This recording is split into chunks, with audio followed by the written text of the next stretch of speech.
정답. 예. 네. 영화 친구에 나온 거죠. 네. 2부 시작할까요? 와. 네. 안녕하세요. 네, 안녕하세요. 안녕하십니까. 네, 2부 시작합니다. 2부는 어떤 얘기를 해볼까요? 차기 만약 이대로 경선이 그대로 결과가 비슷하게 나오면은 어떻게 될 것인가 어떻게 될까요? 예상해 볼까요? 네. 그럼 문재인 후보가 지금 1위를 달리고 있으니 예. 문재인 후보가 당선이 된다면 경선이 근데 통과를 하더라도 대선을 통과해야 되는 거잖아요, 그렇죠? 근데 대선에 대한 네. 전망을 먼저 좀 하고 그 다음에 그렇죠. 그래도 대세론도 있고 그렇죠. 우리는 그래도 민주당에서 대통령이 되길 바라잖아요. 그렇죠. 정권 교체를 해야 되니까. 그래서 난 대답 안 했어. 저도요.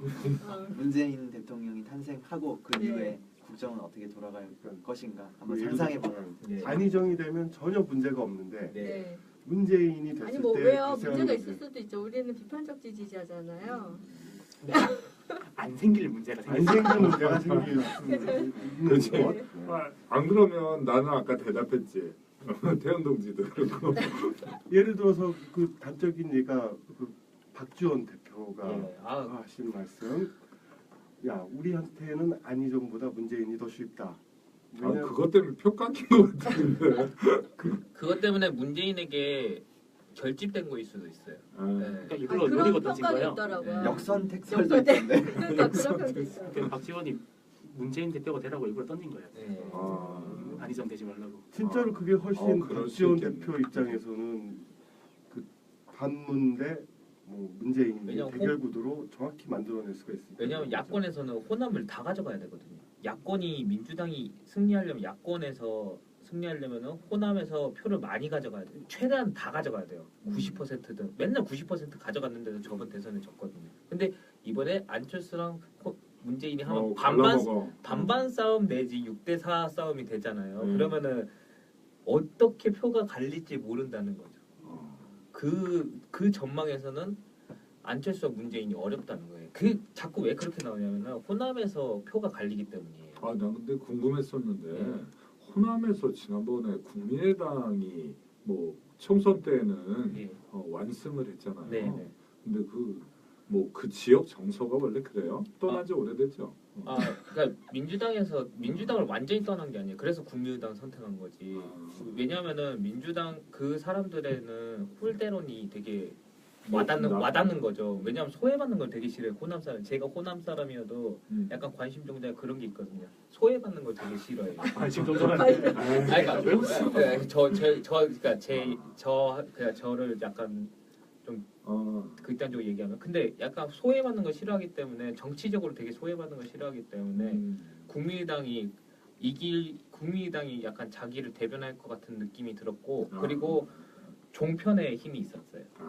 그랬구나. 네, 국민의당이 그때 다 이길 거라고 그렇게 막 그 조기석 교수가 계속 얘기한 이제 왕다의 정치학에 노무현 때부터 조중동 프레임에서 왕다가 일어났고 그게 이제 문재인한테까지 왔다는 건데 사실 그 왕다의 정치학의 핵심은 조중동뿐만 아니라 한겨레 경향 오마이뉴스에서 그들의 프레임을 가져와 가지고 똑같이 이제 노무현과 문재인에 대해서 그렇게 했다라는 거거든요. 그 안에서 이제 호남 홀대론에 대한 것도 나왔던 것이고 사실 이제 당 대표 선거 때 박지원 대표랑 이제 문재인이 맞아요. 막상막하로 붙었는데 그때 이제 박지원 대표가 호남을 홀대했다 그런 논리를 많이 폈었죠. 근데 저는 그 왕따론을 제일 처음에는 그런가 보다 했었는데 좀 말이 안 된다고 생각한 게 좀 있었어요. 노무현 대통령까지는 왕따가 맞았던 것 같아요. 네. 제가 봤을 때는. 근데 문재인 대표는 처음 올라오자마자 노무현 대통령의 지지층 그대로 안고 시작했잖아요. 네, 그죠. 그런 왕따가 어디 있어요? 그리고 맨 처음에 안철수 붙고 그 다음에 박원순도 붙고 여러 사람들이 붙었잖아요. 그리고 김종인도 붙고 왕따가 아니었죠 맨 처음에는. 그리고 또 생각해 보면은 역대 대선에서 가장 많은 표를 받았던 사람이 문재인 후보였어요. 맞아요. 예. 예. 근데 갈수록 왕따가 돼가는 것 같아요. 아니 근데 왕따를 누가 시키는 게 아니라 자기가 자발적 왕따가 되는 것 같아요. 이게 이 사람 싸워갖고 쫓아내고 이 사람 단물 빨아먹고 쫓아내고 이러고 나면 나중에 누가 자기 옆에 남냐고요. 좀 위험한 발언일 수도 있는데 그 왕따라는 게 왜 생기냐면은 그 주변 사람들도 문제가 있지만 본인 자신에게도 문제가 있다는 거예요. 근데 그 왕따가 된 사람이 좀 문제점을 항상 숙지를 못한 경우도 있고, 그리고 주변이 프레임을 자꾸 만드는 거죠. 그게 복합적으로 되다 보니까 왕따가 지속적으로 되는 거예요. 그러니까 왕따로에서는 그 학교 왕따가 고쳐지지가 않는 게 계속 있잖아요. 저 어렸을 때도 있고. 예. 아니 근데 뭐 정치는 이제 어떻게 보면 집단 간의 문제이기 때문에 그 얘가 이제 딱 적절한 거라고 동의하기는 좀 어렵고요. 그런 뜻은 아니시겠지. 근데 뭐 그런 면에서 보면 우리가 이제 패권 추구라는 말이 기본적으로 내포하고 있는 뜻이 있는 것 같아요. 패권은 내 힘을 가지고 상대방을 강제로 찍어 누르는 거기 때문에 패권을 추구하는 한 상대방하고 우호적인 관계를 유지하기는 어려워요. 네.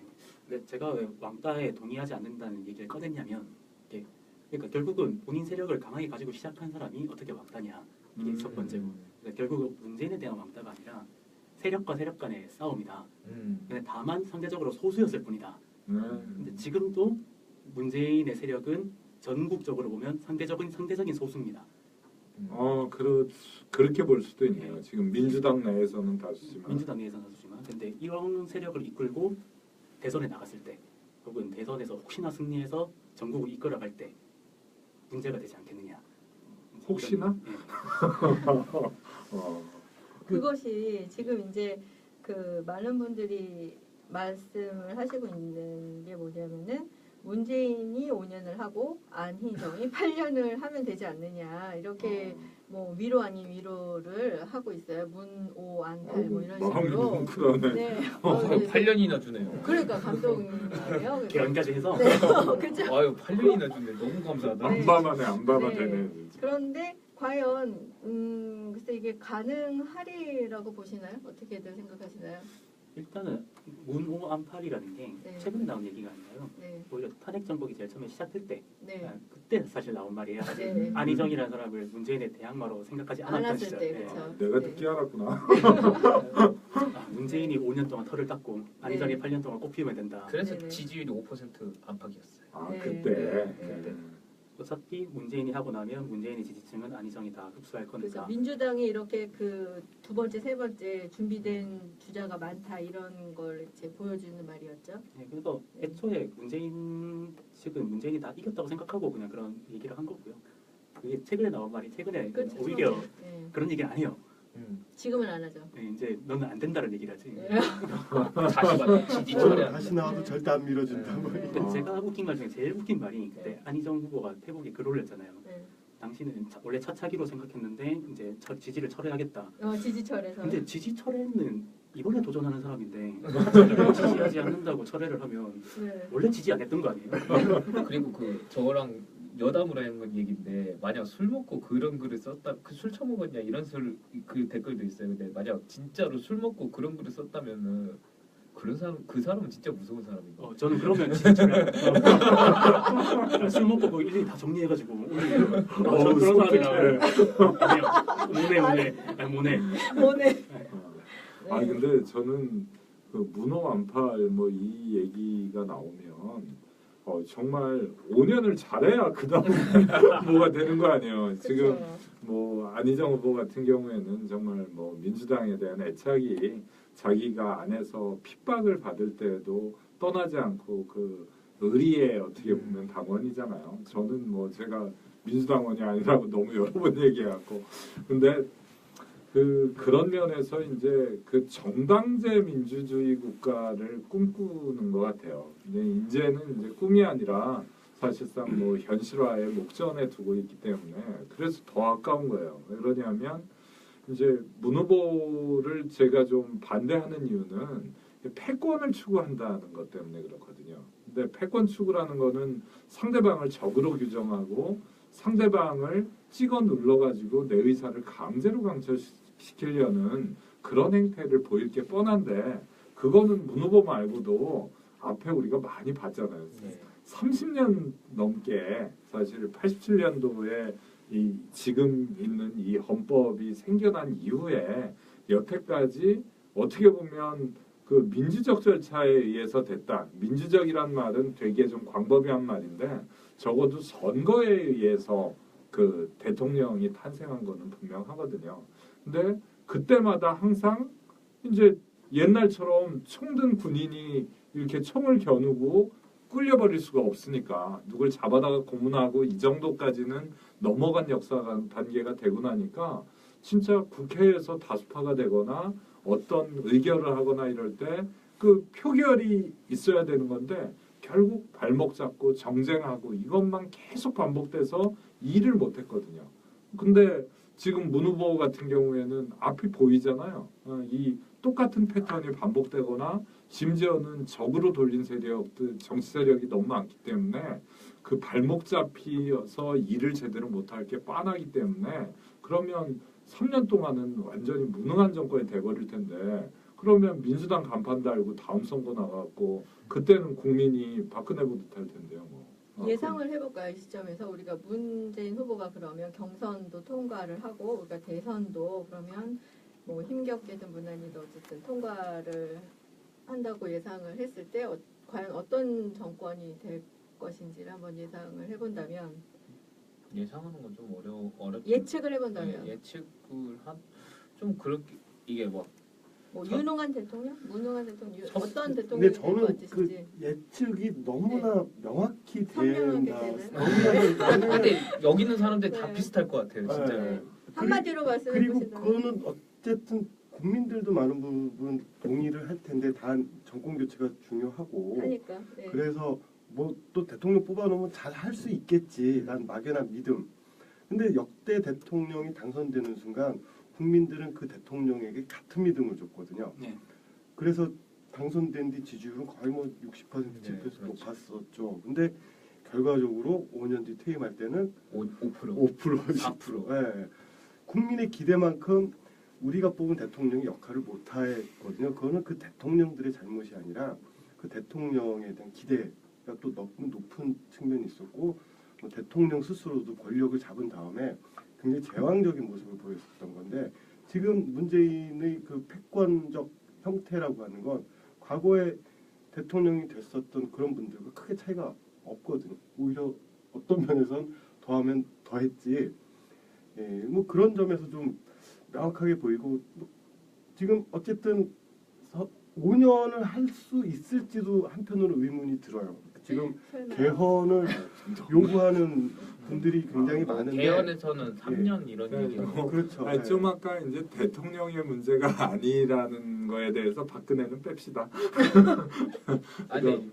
그 대통령의 한 사람에 의해서 나라가 움직이면은 박근혜처럼 되는 거죠. 그런 어쩌면 그렇죠. 그 극단적인 모습을 극단적인 보여주는 모습. 게 극단적인 모습을 박근혜죠. 예.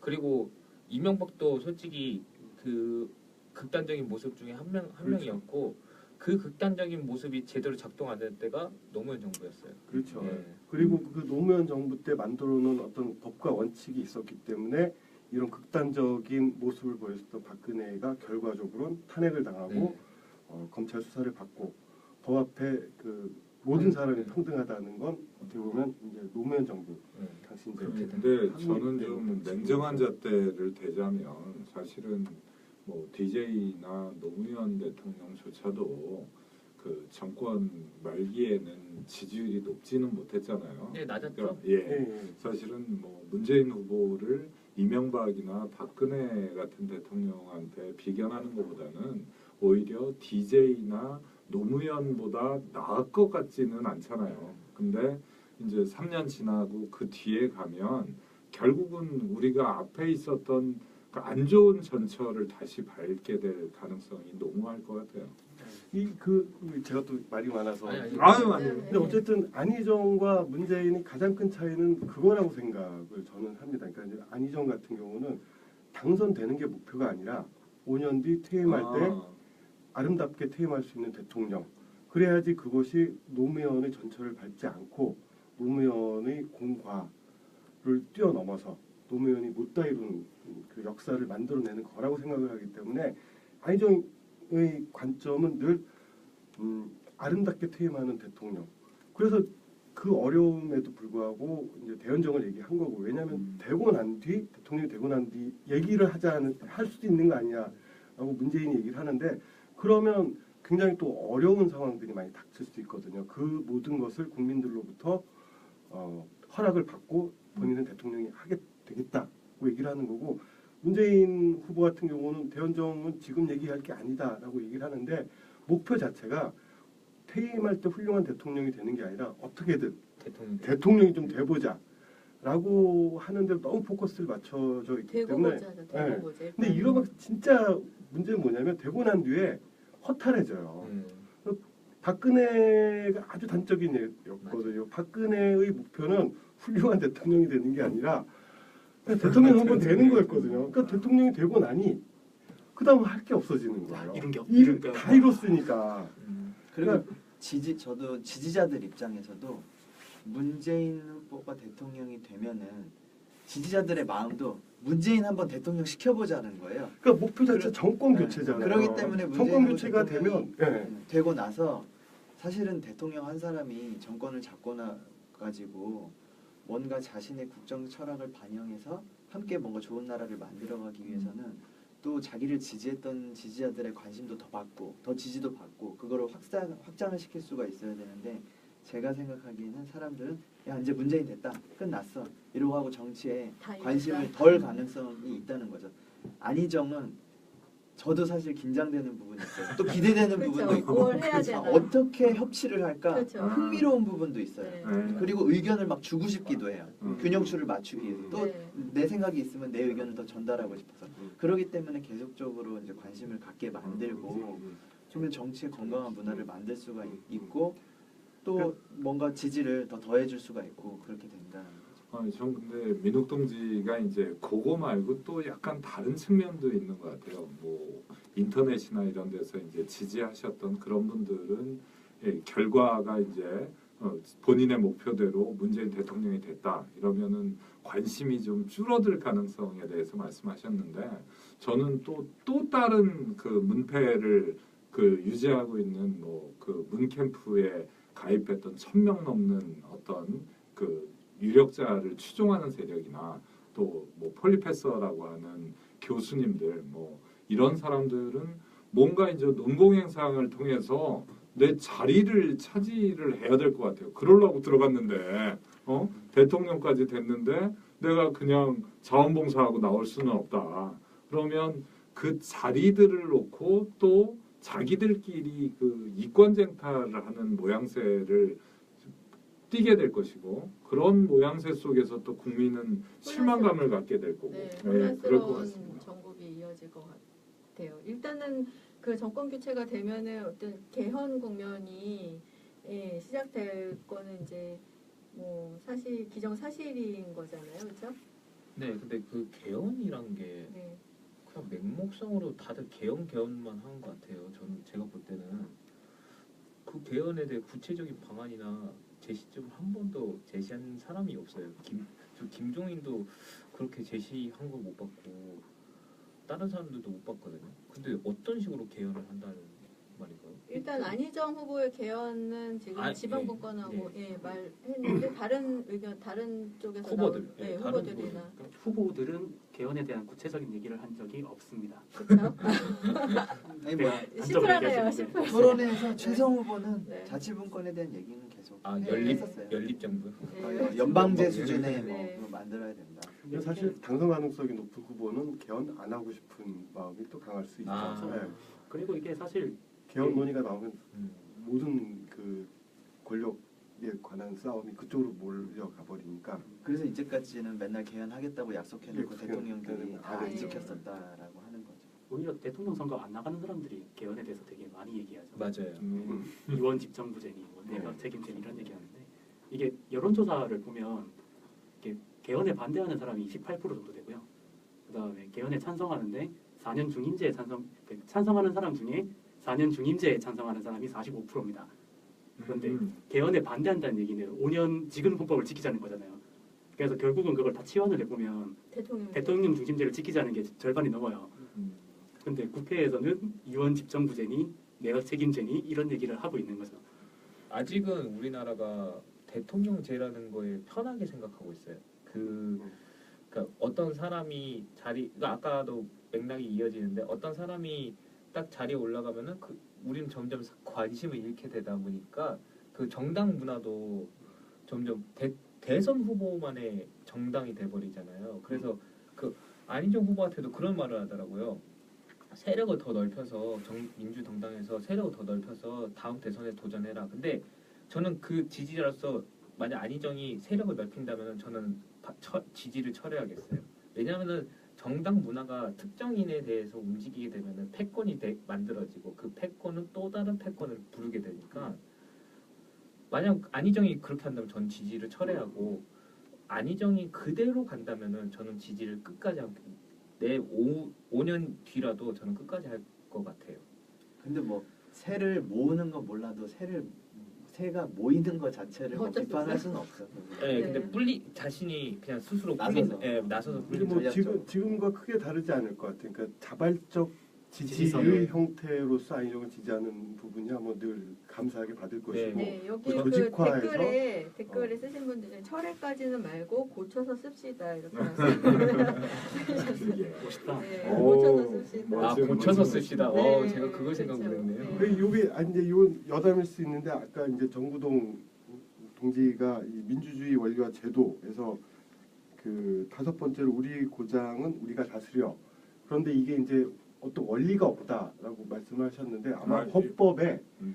이 자치분권의 원리라고 하는 건 아직 헌법 정신에 담기지 않아 있어서 네, 아마 없을 맞습니다. 겁니다. 그래서 안희정이 헌법을 개헌하자고 하는 건 이걸 헌법의 원리로서 확정을 짓자라는 네, 것으로 이해를 저도 하시면 될 것 같아요. 저도 읽었어요. 자치분권의 내용을 헌법에 넣자는 내용. 이게 민주주의를 완성하는. 네, 그렇죠. 완성하는 이게 거죠. 5번에 이게 벼잖아요. 요거를 이제 완성하자. 네. 맞아요. 지금은 지방 자치를 한다고만 돼 있어요. 그렇죠. 네. 네. 그리고 그러네. 이게 대선 후보들이 계속 뭐 지방 분권 얘기를 하잖아요. 대표적인 게 이제 최성, 네. 그다음에 이제 우리 안희정 후보 이렇게 될 건데 음. 두 분이 같은 지방 분권에 대해서 얘기를 하는데 약간 핀트가 다릅니다. 네, 맞아요. 네. 네. 어떤 점이 다르죠? 일단 최성 후보가 계속 연방제 중심, 연방제급의 네. 지방 분권, 뭐 개헌 이런 얘기를 하는데 그분이 하는 얘기를 들어보면 지방마다 소대통령을 만들겠다는 뜻으로 좀 보여요. 그러네요. 네. 근데 안희정이 얘기하는 지방 분권은 동네 자치, 그죠. 정말로 세분화된 구역까지 지역 주민들이 조직이 돼서 자기들의 일을 결정하는. 그러니까 같은 지방 분권이라도 접근 방법이 굉장히 달라요. 그러니까 풀뿌리 민주주의 말. 네, 그렇죠. 그렇죠. 그러니까 최성의 방법은 예전 삼국 시대로 돌아가자. 뭐 그러니까 최성의 방법은 지방 정부의 집권화. 네. 그러면은 한 국가 안에서 제각각 놀기 때문에 시너지를 못 내죠. 최성 후보는 그럼 옛날에 그 중세 시대 네, 그렇죠. 그런 봉건제 거- 비슷한. 그러니까 미국 네, 지금 봉건제. 미국식을 말하고 있잖아요. 그 네. 미국은 중앙 정부가 연방을 못 건드려요. 그렇기 때문에 그 연방의 법마다 다 다르거든요. 법도 지방 정부를 못. 지방 정부를 주정부를. 주정부를 못 건드니까 그 주정부들은 엄청 세요. 그 다스리고 있는 사람들은. 대통령이라 보시면 됩니다. 대통령 거의 대통령이에요. 그러니까 자기가 시장을 하고 있기 때문에 약간 그것도 바라고 있는 것 같기도 하고. 근데 안희정이 얘기하는 자치분권의 철학을 저는 명징하게 드러내는 게 또 제2 국무회의라고 생각을 하거든요. 맞아요. 그러니까 제각각 노는 게 아니라 자치 권한을 주고 중앙정부랑 또 지자체들 간 상의를 해서 이 국가를 같이 또 만들어 나가자는 거예요. 이 안에 시너지를 만들어서. 그게 아마 박원순 시장이 주장했던 내용이랑도 비슷하긴 해요. 그러면 저 궁금한 게 있는데요. 그러면 지금 안희정이 주장하는 것들은 뭐 정치가들은 대부분 뭐 하면 하듯이 다 이해는 할 거 아니겠어요? 그렇죠? 그죠. 뭘 원하는지, 뭘 하겠다는 건지 이미 다 알 거란 말이에요. 우리 국민들보다는. 그러면 뭘 하겠다는 건지 이미 다 이해가 된 상태에서 모든 의회 국회의원들, 정치인들 뭐 그렇죠? 다 좋아할까요? 그거 당연히 안 좋아하죠. 그쵸. 중앙 권력을 그걸 내려놔야 나누는 되는 거잖아요. 그렇죠? 네. 안 좋아하겠네요. 네, 그렇죠. 네. 그래서 이상하게 국회에서 개헌하자는 사람들은 지방 분권에 대한 얘기는 잘 안 합니다. 잘 안 하죠. 네. 그 그리고- 이현 내가. 네, 그리고 그거는 저 행정부도 사실은 안지사가 마찬가지예요. 중앙행정부. 그렇죠. 행정부도 그렇고 그러면 어쨌든 안지사 안 후보가 뭐 경선을 통과하든 뭐 안 하든. 안 하든 후보가 되고 뭐 되는 걸 별로 안 반기겠네요. 대신 우리 지방의 많은 이 지방자치단체장 그리고 거기에 근무하는 지방 공무원분들이 열성적으로 찬성을 그래서 해주셔야 있겠죠. 예. 그래서 그 지지하는 분들을 좀 유심히 보면은 시의회 의원들이 되게 많아요. 맞아요. 네. 시의회랑 그리고 지방 단체가 많아요. 단체들이 되게 많이 참석해서 지지 선언하고 근데 오히려 국회의원들은 참석을 안 하죠. 여기서 근데- 진짜 한 말씀 드려야 되겠네요. 그 수도권에 계신 시의원, 도의원 여러분 이번 경선에 적극 참여해 아, 주십시오. 우리끼리 수다 떨자네. 아, 제발. 사실 이미 그 경선인당 등록은 끝났고 아 그런가요? 아, 아니, 시의원 시의원에 듣고. 참석한 등록된 사람들의 마음이. 네. 등록된 마음 그, 뭐 그것도 그렇고 그냥 예. 분위기를 보고 가는 것도 그치. 되게 그래, 아, 일단은 네. 경선은 통과를 해야죠. 아니 과반이라도 저지해가지고 결선에라도 제대로 붙어갔으면 좋겠어요. 아, 한번 빵 그렇죠. 이렇게. 아깝네요. 토론을 예. 이제 바른정당식으로 해서 예. 그렇죠. 아니, 진짜 형님 제대로 동생 해가지고 1대1로 한번 네. 최성 토론하고. 후보님 빼고 진짜 아. 형님 동생 하면서 저 네. 형님 동생 하면 솔직히 형님 동생이잖아요 어찌됐든 아이, 친구 그거끼리 나이 따지면 되나? 아 그러니까 어찌됐든 그래서 그런 분위기로? 네, 그런 분위기로 저는 바른정당 분위기가 너무 좋았거든요 진짜 근데 형님 동생으로 본인들끼리 별로 생각을 안 하는 것 같아요. 아니 그렇게 생각을 만들었죠 아 근데 제가 전에 한번 안희정 후보의 인터뷰를 한번 봤는데 문재인 씨랑 노무현 씨가 부산에서 어떤 관계를 맺었는지 자기는 잘 모른다고 얘기했었어요. 그러니까 문재인 씨를 잘 몰라요 사실. 그죠? 네 그러죠 예, 네. 그것도 저도 그 방송 본 것 같은데 뭐 여러 사람이 어떤 정의를 한 게 있는데 제가 제일 좀 믿음성이 가는 거는 뭐 그 정치인이 되기 전에 노무현과 그 문재인 후보는 옛날에 뭐 친구였고.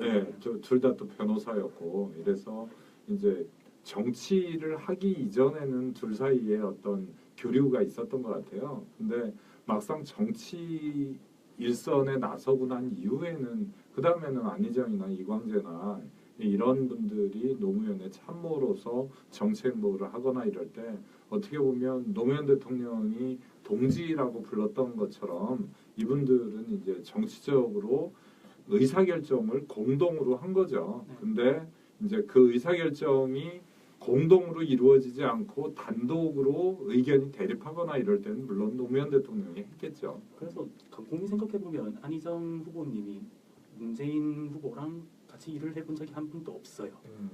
그렇죠. 노무현 대통령이 된 뒤에도 안희정은 철저하게 뭐 야인이었죠 야인이었죠. 예, 유배간 적자. 유배간 유배간 적자. 모든 책임을 지고 아니 근데 유배를 저는 하는. 뭐 그 안희정 후보 강점에 대해서 뭐 제가 제일 주목한 거는 전에도 그런 말을 한 적이 있는데 정말 실행 가능성이 제일 높다.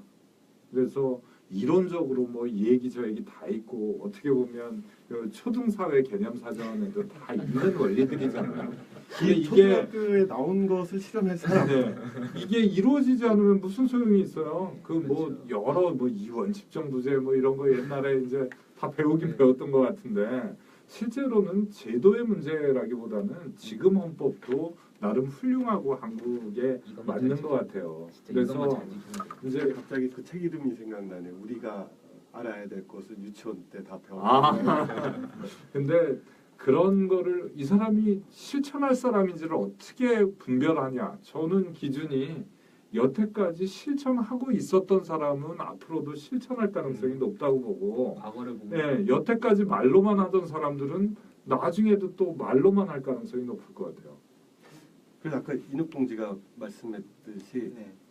야 안희정이 대통령이 되는데 어떻게 이 대화 타협을 하는지를 한 번쯤 보고 싶은 마음이 있다라고 예, 맞아요. 말씀을 네. 하셨는데 저는 뭐 좀 개인적으로 이 충청남도에서 그 안희정 후보가 하는 걸 몇 번 본 적이 있는데 네.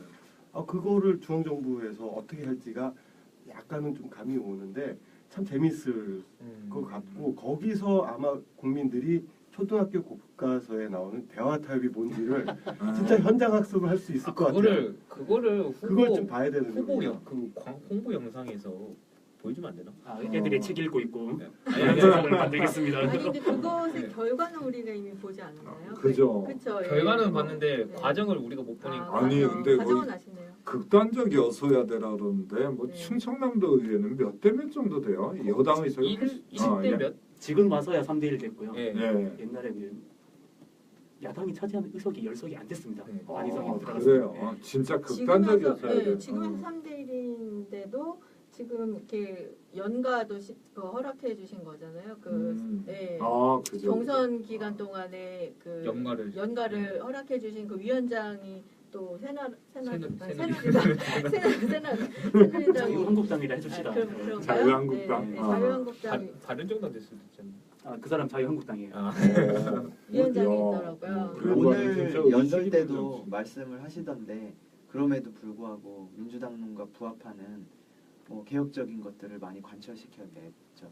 비상급식 뭐 등등 해서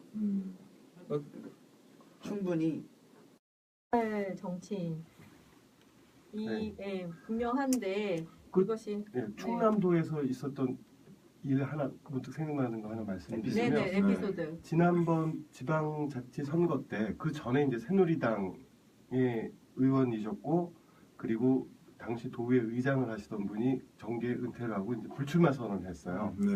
이제 그 도의원 선거랑 그 도지사 선거 같이 있잖아요. 근데 그분이 은퇴를 하시고 다른 당임에도 불구하고 안희정 지지 선언을 해 주셨었거든요. 그리고 야, 선거를 그 양반도 동안- 대단한 사람이네. 근데 어쨌든 그분 말씀이 본인 이제 정계 은퇴했으니 이 객관적으로 봐서 안정이라는 사람이 정말 괜찮더라. 야. 그래서 단적인 진짜. 예로 지금 지지 선언을 하고 있거나, 그러니까 그 캠프 쪽으로 가는 그 사람들의 성향만 봐도 우리가 알 수 있잖아요. 자발적 지지 선언을 하시는 분, 그리고 문 캠프 쪽에 권력의 줄을 서는 뭐, 그죠. 예. 예, 그 어떤 모양새인지 어떤 사람들이 가는지 그런 것만 봐도 우리가 알 수 있는 거 아닐까. 아니 근데 네. 사실은 세력이 모여드는 거를 막을 거는 없다. 막을 수 민혁 동지 없죠. 말씀에 저도 공감하는데 이제 어떻게 보면 대세론이라는 프레임을 잘 짜가지고 그 세를 끌어모으는 면이 또 있었단 말이에요. 근데 뭐 수도권이나 특히 우리 부산에 계신 분들이 이제 오늘 밤이 지나면서 또 의식이 불어넣어지고 이렇게 돼서 뭔가 세가 흔들리는 모습만 보이면은 사실은 문 후보를 중심으로 모여들었던 세가 무너져서 또 다시 이합집산되는 거는 한순간일 수도 있을 것 같아요. 저는 이렇게 아까 계속 미래를 예상해보는 시간이었잖아요. 맞아요. 근데 미래가 예상되는 사람이 전 솔직히 안희정밖에 없습니다. 왜냐하면 문재인 씨 혹은 뭐 이재명 씨, 최성 씨 뭐 물론 다 기량이 뛰어나지만 2018년에 5월을 한번 상상을 해보면요. 그냥 누군가가 뭐 감옥을 가거나 누군가가 고성을 지르거나 뭐 그런 거밖에 솔직히 상상이 잘 안 가요. 지방자치 선거 그러네요. 근데 안희정 씨는 뭔가 대화하고 있을 것 같고 욕을 먹더라도 청와대에서 누군가랑 얘기하고 그림이 있을 것 같고 그려지고. 그런 생각이 들거든요. 네. 그 중에 대부분은 전향하시겠지만 일부 남은 문파 몇 분 하고 또 뭐 극렬 이렇게 반대 세력 몇 사람 그거는 또 민주주의가 그 다양한 의견을 존중해야 되니까. 끌어안고 있으시겠죠. 그렇죠. 네. 저는 이제 안희정 후보가 토론회 했던 말 중에 가장 인상 깊었던 게 그 충북 지역에서 이제 KTX 역사에 대해서는 정치인이 얘기하지 맙시다. 라고 얘기했던 게 어떤 뜻이냐면 자기는 표랑 이제 지원을 교환하지 않겠다는 뜻입니다. 예. 그러니까 그냥 그들이 알아서 그냥 가장 전문가들이 코레일이잖아요. 그런 사람들이 가장 좋은 데를 잡겠지. 왜 우리가 관여를 하냐? 왜 표 때문에? 근데 최성이 거기서 그러니까 그 자치분권을 얘기하는 최성이 또 그걸 가지고 몰아붙이면서 그거를 정부가 관리를 해야지 제대로 관리가 안 된다 이렇게 얘기를 하더라고요. 뭐 그거는 이제 뭐 자유주의냐, 뭐 아니 진보주의냐 그런 이런 사람이 관점들이 어떻게 있는데 뭐 지방 뭐 연방 정부를 그러니까 표를 네. 보고 일단 생각해요. 그분은 일단 그리고 제가 볼 때는 이번에 대선에 그냥 마음이 없고 그냥 계속 누군가를 저격하러 왔어요. 그러니까 신념하고 자기가 가진 신념하고 하는 말하고가 상반되는 거잖아요. 네. 안희정 후보가 하는 얘기는 안 갚은 만큼 나는 못할 것 같다. 그러니까 예. 어떤 표를 교환하는 그 거래를 하지 않아요. 그러니까 대통령 후보라는 사람이 거래를 통해서 표를 얻으면 그거를 어떻게든 본인이 하든지 아니면 못하겠다고 배를 째든지 둘 중 하나를 해야 되는데 그 표를 지원이랑 교환을 하면 그거 자체도 문제고 배를 째도 문제입니다. 아 근데 이게 진실된 걸 순수하다 그래야 되는 건지. 근데 그 아우 덕분에 저는 또 지지자로서 좀 한편으로 안타까워요. 좀 뻥 그 좀 치지. 부분을 그러니까 그 부분을 박영선 어. 의원도 어저께 그 인터뷰에서 말씀을 하시더라고요. 그 다 장점들을 나열을 하면서 이제 안희정 후보는 이런 점 이런 점 다 장점이고 모두 좋고 그런데 다 너무 솔직해서 너무 솔직한 게 단점이다. 너무 솔직하다고 하는데 그런 점을 말하는 것 같아요. 안타까운. 그건 이제 안타깝다고. 솔직하다기보다 아까 말씀드렸듯이 본인은 대통령이 되는데 목표가 있는 게 아니라 그렇죠. 5년 뒤 정말 박수 받으면서 청와대 나오는 대통령 이거 노무현이 못 해봤잖아요. 네. 이거는 내가 해야 되겠다는 생각이 있기 때문에 맞습니다. 그런데 길게 보는 국민들한테 거죠. 솔직한 거죠. 그렇죠. 네. 길게 보는 길게 거죠. 보는 거죠. 당장 그 당선되기 위해서 그렇죠. 표를 얻기 네. 위해서 하는 말이 아니라 길게 보고 왜냐하면 하는 말인 거죠. 여태까지 모든 후보들이 표를 얻기 위해서 뭐 해주겠다고 했는데 다 해줬으면 상관없어요. 결국 못 해주거든요. 그러면 나중에 국민들한테 욕을 먹거든요. 그러니까 그런 것은 이제 더 이상 하지 말자 우리 정치인들이. 그래서 결국 당선되어 봤자 국민들 실망시키는 것밖에 우리가 더 해왔니 라는 자문을 하는 거라고 보고 아까 이제 내년 2018년 5월 말씀하셔가지고 이제 문재인 후보도 개헌을 2018년 5월까지는 하겠다고 동의를 한 걸로 제가 알고 있거든요. 지방선거 그 때. 지방선거랑 같이. 근데 과연 문재인 후보가 대통령이 된 뒤 그 약속을 지킬 것이냐. 여태까지 말이 바뀌듯이 네. 그건 뭐 내가 여태까지 모든 대통령들이 사실 그랬거든요. 네, 네. 그렇죠. 근데 물론 안희정은 본인이 하겠다고 약속할 수 있는 것만 했기 때문에 당연히 할 텐데 국민의 80%가 요구하는 개헌을 대통령이 된 문재인이 과연 할 것이냐 아니면 뭐 과거 5년 전 박근혜처럼 지금은 적폐청산이 중요하니 개헌은 좀 뒤로 미루자라고 나올지. 그러니까 저는 하고 싶어도 못하게 될 확률이 높고 그렇죠. 못하면서도 변명 핑계를 댈 확률도 높다라고 그럼 우리 생각해요. 또 촛불 들어야 하나요? 지금의 비호감도를 가지고 개헌안을 합의를 할 수가 있을까? 1년 안에 그 국민의당 자유당 그거는 어떻게 보면 의회가 합의한 걸, 그러니까 안희정의 기본 입장은 이거거든. 의회가 합의해 오면 나는 그대로 다 받아들이겠다는 거였거든요. 아니, 개헌에 대해서. 진짜 혹시 문재인 후보가 될지도 모르니까 그 초쓰던 거 뭐 버리지 마세요. 그러면 이제 문 후보 입장에서는 의회가 합의해 오는 걸 3분의 2가 동의해 온 걸 받고 그걸 국민투표에 붙여야 되는 거거든요. 네. 네. 그것밖에 방법이 없죠. 뭐. 그걸 과연 문재인 후보가 받을 수 있을 것이냐. 그래서 저는 레임덕이 굉장히 빨리 올 수도 있다라고 보는 것이 거의 결국 이제 문재인 후보와 문재인 후보를 지지했던 주변 이제 세력들은 그 국정이 안정적으로 돌아가게 하기 위해서 그런 것처럼 보이게 하기 위해서 비호감도가 높으니까 상대 진영에다가 더 많은 걸 줘야 된다라는 압박을 맞아요. 받을 수밖에 없거든요. 그리고 저는 일부는 주는 상황까지 몰릴 것 같아요. 네. 그러면 본인을 지지했던 지지자들한테 욕 먹는 거죠, 이제. 그죠. 아니 근데 그런 상황을 다 알고 있는 박지원 대표는 만약에 문재인 대통령이 되면 대통령 돼도 좋은 거죠. 대통령 되면 아니 총리 달라. 총리 다 주면 우리가 저기 당신 선정한 모양새 만들어 주겠다 이렇게 할 수가 통 있죠. 크게 당신 양보해라. 호남 총리론. 그러면 되게 아니 근데 그 지난번에 토론에서 얘기했잖아요. 그 호남 그 경선할 때 호남에 인사권 많이 주겠다, 자리 많이 주겠다 그것도 본인 공약했어요. 입으로 또 그렇게 네, 얘기를 그렇게 했어요. 했으니까. 그러면은 박지원은 오히려 오케이죠. 네, 오케이죠. 뭐 땡큐죠, 뭐. 안철수가 이기면 본인은 당연히 가져가는 네. 거예요. 그럼 가는 거고 문재인이 돼도 좋고 양손에 떡을 쥐고 지금 네. 제일 신났어요 이 상황에서. 네. 박지원이 제일 신났어요. 그 제일 양손에 떡을 쥐고 지금 네. 신나네요. 그래서 문재인이 올라오기를 바라. 네. 그게 그런데 그게 무슨 지금 역선택이니 뭐니 지금. 정말. 신났어요. 그냥 이러고 네. 있어요. 문재인 씨의 문제가 그거예요. 뭔가 네. 지지를 주면 내가 자리를 줄게라고 얘기한다는 거예요. 그러니까 네. 구태 정치 정말 그 발언을 했을 때 네, 이런 너무 거를- 실망스럽더라고요. 네. 그 호남 홀대론을 막는다는 게 결국은 자리 주겠다라는 자리- 거. 야, 호남 사람들이 전략적이고 정치의식이 높다라고 일단은 전제했을 때 그런 걸 바라겠느냐는 거예요. 그러니까. 그죠. 아니 근데 그게 통했다라는 게 저는 더 이제- 실망스러운 거죠. 근데 이제 뭐 지지율 그 결과로 저도 이제 그것 때문에 살짝 실망을 네. 하기는 했는데 뭐 다른 어떤 층위에 그- 논리도 있지 근데 않을까. 저는 예. 먼저 하세요. 팩트 체크를 하고 가면은 호남 홀대론의 실체는 없어요.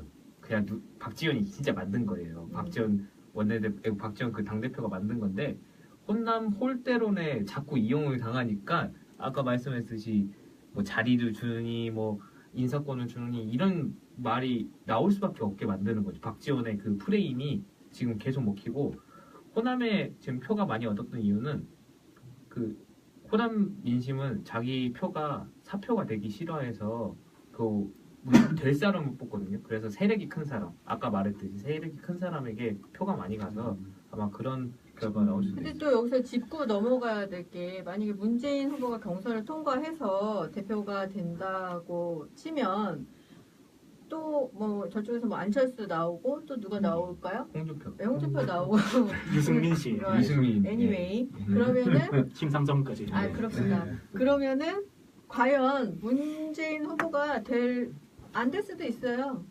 될 수도 있죠. 아이 그니까 안 된다고 칩시다. 안 된다고 봤을 때 그러면 안철수가 될 수도 있어요. 만약에 전 가능성이 높다고 봅니다. 저도 그죠. 그렇게 생각해요. 저도 예상을 그렇게 볼 수도 있을 것 같아요. 아니면 문재인 후보가 아슬아슬하게 이기던지. 아니 뭐 할 말은 아니면 여기서도 6명 중에 2표는 안철수 찍을 것 같아요. 아니면 비밀 선거니까요. 아, 예. 그러니까 투표는 누군지 모르잖아요.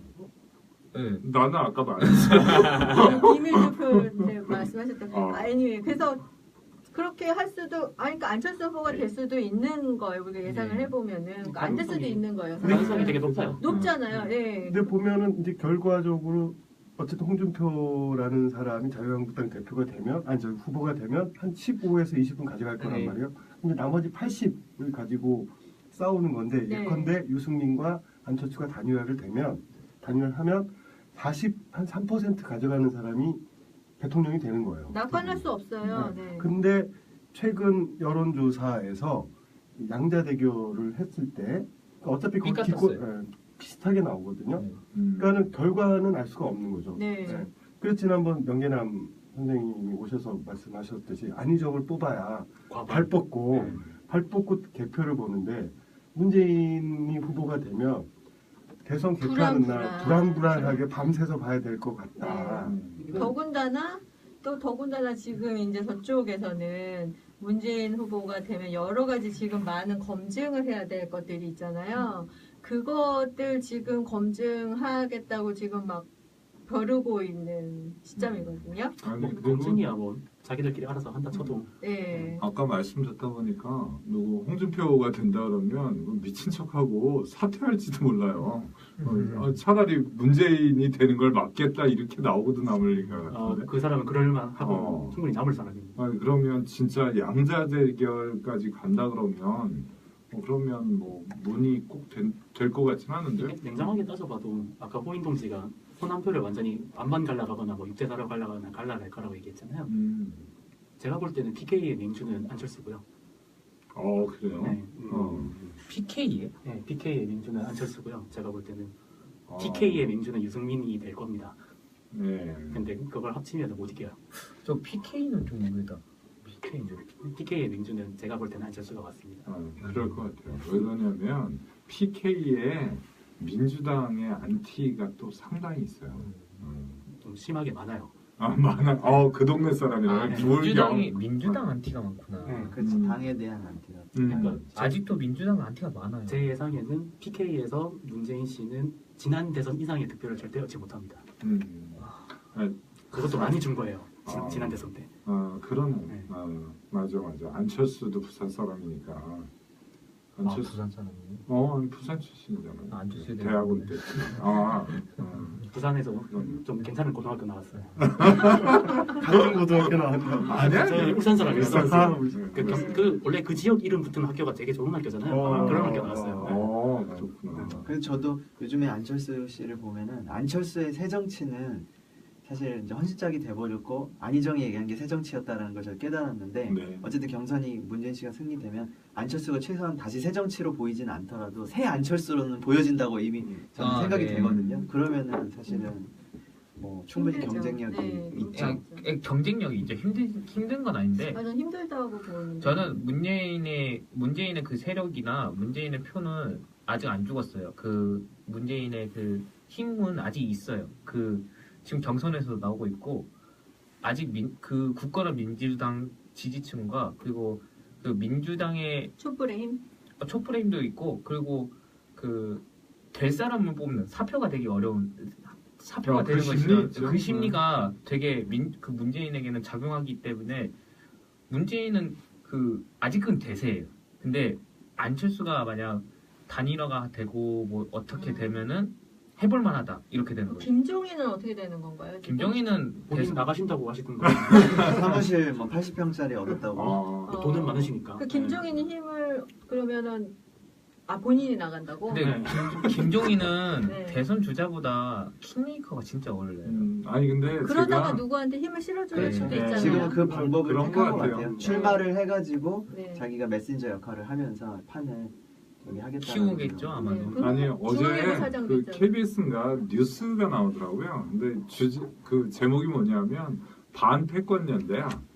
반패권연대가 내용을 이렇게 들어보니까 이제 반문연대더라고요. 그래서 이제 전에 작년 12월쯤에 한번 그 얘기가 나왔었잖아요. 근데 지금 이제 그 문이 저기 광주에서 뭐 60% 이 정도 득표를 하게 되니까 그걸 보고 난 다음에 이제 뭐 원래 작용이 있으면 반작용이 있는 거잖아요. 그러니까 결국은 문을 겨냥을 해가지고 연합해서 그 패권주의를 저지해야 되지 않겠냐 이런 움직임이 있다. 이게 뭐 KBS 뉴스에 나오더라고요. 그럴 정도면은 뭐 이제는 그런 움직임이 물 밑에서 있다가 물 밖으로 드러나기는 드러나는 것 같아요.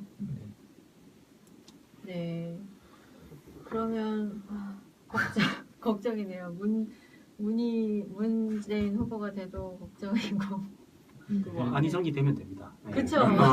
그 생각을 아유, 단순한 얘기. 아직 안 끝났어요. 네, 진짜로 네, 아직 안 네, 끝났어요. 그러네요. 그냥 되는데요. 네. 그러네요. 결선 가죠. 네. 결선 한번 그럽시다. 갑시다. 지금 제일 쉬운 방법이 남아 있는데. 그러네. 제 네. 결선 한번 갑시다. 진짜. 그럽시다. 결선 한번 갑시다. 우리서부터 이제 정신 차리고. 네, 우리부터 저희가 어. 항상 얘기하는데 네. 이기기 어려운 싸움에서 지지하는 단 하나의 방법은 포기하지 않는 거. 어디서 많이 들어보셨어요? 네, 어디서 많이 들어보셨을 거예요. 네, 다들. 이게 필승 카드를 꼭 내야 됩니다. 예. 네. 축구처럼 우리도 중국한테 질 수 있어. 그럼요. 맞아요. 시리아한테 겨우 이길 수도 있고. 네. 그 끝에 그거 크로스바 맞은 거 들어간 거나 마찬가지야. 그런 거 안 하려면 안희정을 뽑아야 진짜 된다. 그런 거 안 하려면 독일을 돼야 되지 않겠습니까? 축구에서. 예, 예전에 그 1월인가요? 그 북 콘서트를 했었잖아요. 안희정 후보가 처음에 11월 달이죠. 12월. 12월이었나요? 예, 그때 참석을 해서 그런 말을 들은 적이 있는데 그게 제가 되게 인상 깊게 들은 말이 있어요. 뭐냐면은 대통령 한 사람이 당선이 된다고 해서 5년 동안 뭐 대단한 많은 정책을 해서 많은 것을 그렇게 뭐 바꿀 수 있는 것은 사실 없다. 그렇지만 그 대통령이 당선이 된다고 하는 거, 어떤 사람이 대통령이 당선이 된다고 하는 것은 사실 그 시대 정신을 반영을 하는 것이다라는 말씀을 하셨어요. 그러니까 이명박이 당선이 됐을 때는 그 이명박이 상징을 하는 그 시대에 그 시대 정신이 있었던 거고, 그렇죠? 그 박근혜가 당선이 된 거는 또 그 시대가 또 원하는 그 시대 정신이 있었던 거고, 노무현이 당선이 됐을 때는 또 그런 거죠. 지금의 시대 정신은 뭘까? 우리가 과연 촛불을 들고 지금 우리가 간절히 원하는 이 시대 정신이 있는 거잖아요. 다들 원하는 것이 있을 텐데 그 시대 정신이 바라는 것은 우린 다 알고 있죠. 안희정이라는 것을 또 다른 분들도 다들 알고 계실 것 같은데 그 시대 정신을 다른 분들도 빨리 아셨으면 한 번만 힘 주십시오. 네, 진짜로 네. 한 번만 힘 주십시오. 네네 그랬으면 좋겠습니다. 네. 그러면 부산 경선을 어떻게 잘 방어해야죠. 네. 네. 하는 했으면 하는 힘으로 우리 화이팅 한번 해볼까요? 네, 네. 좋습니다. 그럼 화이팅! 화이팅!